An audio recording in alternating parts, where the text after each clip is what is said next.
मित्रांनो, SIP करताना ती डायरेक्ट स्टॉक मध्ये करायची का म्युच्युअल फंडामध्ये करायची, हा प्रश्न तुम्हालाही पडत असेल तर आजचा व्हिडिओ शेवटपर्यंत बघा. SIP आपण कुठे पण करू शकतो. डायरेक्ट स्टॉक मध्ये पण करू शकतो, म्युच्युअल फंडातही करू शकतो. स्टॉक मध्ये जर SIP करायची असेल तर आपल्याला स्टॉक्सचा पुरेपूर अभ्यास पाहिजे. फंडामेंटल, टेक्निकल अनालिसिस, त्यासाठी वेळ देता आला पाहिजे. त्याचबरोबर त्याच पद्धतीने आपण जोखीम घ्यायला सुद्धा तयार आहोत का हे आपण पाहिलं पाहिजे. स्टॉक्स मध्ये असा परतावा जास्त, अशी जोखीम पण खूप जास्त आहे. जर आपल्याकडे या गोष्टी करण्यासाठी पुरेसा वेळ असेल तर आपण नक्की स्टॉक मध्ये इन्व्हेस्टमेंट केली पाहिजे. स्टॉक्स मध्ये SIP सुद्धा करू शकता. त्या व्यतिरिक्त जर आपल्याला असं वाटतंय एक सोपा आणि सरळ मार्ग की माझ्याकडे पुरेसा वेळही नाहीये, माझी जोखीम घेण्याची पण तेवढी तयारी नाहीये आणि अभ्यासाला तर अजिबात वेळ नाहीये, तर म्युच्युअल फंड हा सर्वोत्तम पर्याय आहे. स्टॉक SIP पेक्षा म्युच्युअल फंडाची SIP कधीही फायदेशीर आहे. तर तुम्हालाही असेच काही प्रश्न पडत असतील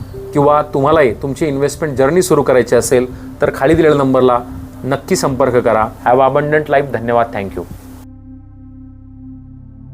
Mutual fund investments are subject to market risks. Read all scheme related documents carefully.